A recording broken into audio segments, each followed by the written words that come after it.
Você já parou para pensar que o livro mais moderno e pé no chão da Bíblia foi escrito há quase 2000 anos para uma cidade que era basicamente a Las Vegas da antiguidade? Se você acha que a sua vida está uma bagunça ou que a sociedade de hoje perdeu o rumo, você precisa mergulhar comigo na primeira carta aos Coríntios, porque o que Paulo escreveu ali é um verdadeiro choque de realidade que serve perfeitamente para o seu feed hoje. Imagina uma cidade portuária pulsante, rica, mas completamente mergulhada no caos moral, na vaidade extrema e numa disputa de egos que faria qualquer reality show parecer brincadeira de criança. Era nesse cenário que a igreja de Corinto estava tentando sobreviver, e o resultado era um desastre total. Divisões, fofocas, processos judiciais entre irmãos e uma arrogância espiritual que estava sufocando a essência do Evangelho. Paulo recebe notícias desse caos e decide escrever não um tratado teológico chato, mas uma carta de intervenção, um acorda para a vida, que começa logo de cara batendo na ferida das panelinhas.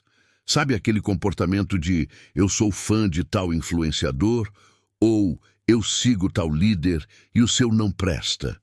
Pois é, em Corinto eles faziam a mesma coisa, dividindo a igreja entre quem era de Paulo, quem era de Apolo e quem era de Pedro.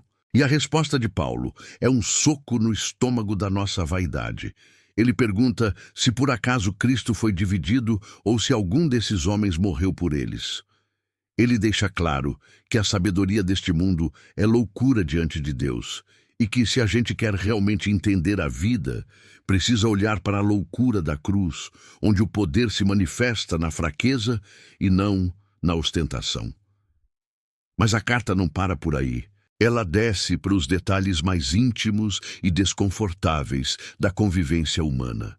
Paulo aborda a questão da imoralidade com uma firmeza que a gente raramente vê hoje, lembrando que o nosso corpo não é um objeto descartável ou um parque de diversões sem regras, mas sim o templo do Espírito Santo.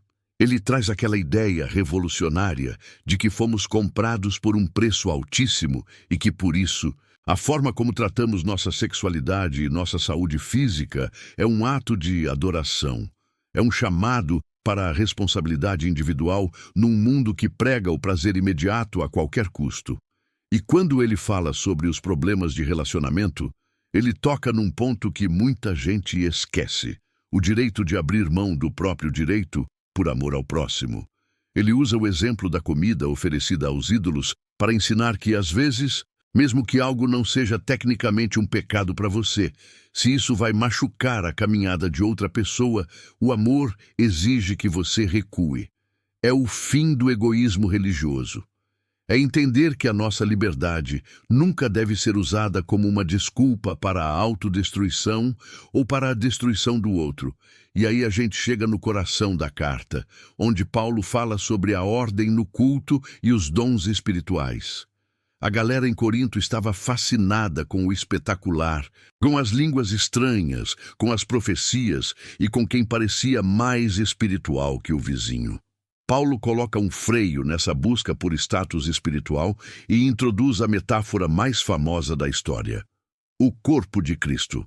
Ele explica que ninguém é autossuficiente e ninguém é desnecessário. O olho não pode dizer para a mão que não precisa dela. E os membros que parecem mais fracos são, na verdade, indispensáveis. Isso quebra qualquer hierarquia de importância que a gente tenta criar na sociedade ou na igreja. Mas o ápice absoluto, o momento em que a carta se torna poesia pura e uma lição eterna, é o capítulo 13. Quase todo mundo já ouviu 1 Coríntios 13 em casamentos. Mas a verdade é que Paulo não escreveu aquilo para um momento romântico. Ele escreveu aquilo como uma bronca. Ele estava dizendo que você pode falar todas as línguas, ter toda a fé do mundo para mover montanhas e dar todos os seus bens aos pobres, mas se você não tiver amor, você é absolutamente nada. O amor não é um sentimento passageiro. É uma decisão de ser paciente, bondoso, de não ter inveja, de não se orgulhar e de não buscar os próprios interesses. É o caminho sobremodo excelente que dá sentido a tudo o que fazemos. Sem esse amor, a religião é só barulho de sino rachado. Depois de ajustar o comportamento e o coração, Paulo parte para a base de tudo, a esperança. No capítulo 15, ele entrega o argumento definitivo sobre a ressurreição de Cristo. Ele deixa claro que se Jesus não ressuscitou, a nossa fé é uma completa perda de tempo, e nós somos os mais dignos de pena entre todos os seres humanos. Mas como ele ressuscitou, a morte perdeu o seu aguilhão. Isso muda completamente a forma como encaramos o sofrimento e a finitude da vida. Não estamos correndo atrás do vento. Estamos caminhando para uma eternidade onde o que é corruptível se revestirá de incorruptibilidade.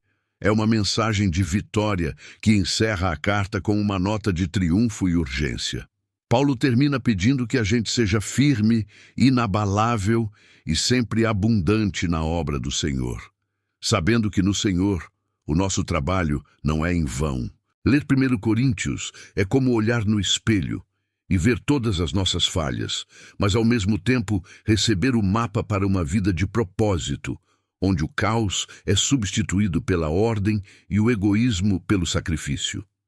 É um manual de como ser humano em um mundo desumano, focando no que realmente importa, a cruz, o amor e a ressurreição.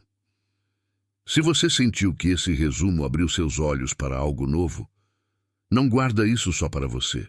A sabedoria que Paulo compartilhou com aqueles gregos confusos é exatamente o que a gente precisa para navegar no caos do século XXI com a cabeça erguida e o coração em paz.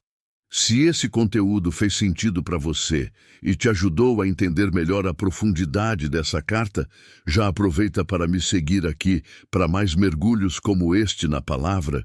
Comenta qual parte de 1 Coríntios mais toca o seu coração e compartilha este vídeo com aquele amigo que precisa de um norte hoje. Tamo junto nessa jornada de aprendizado e fé.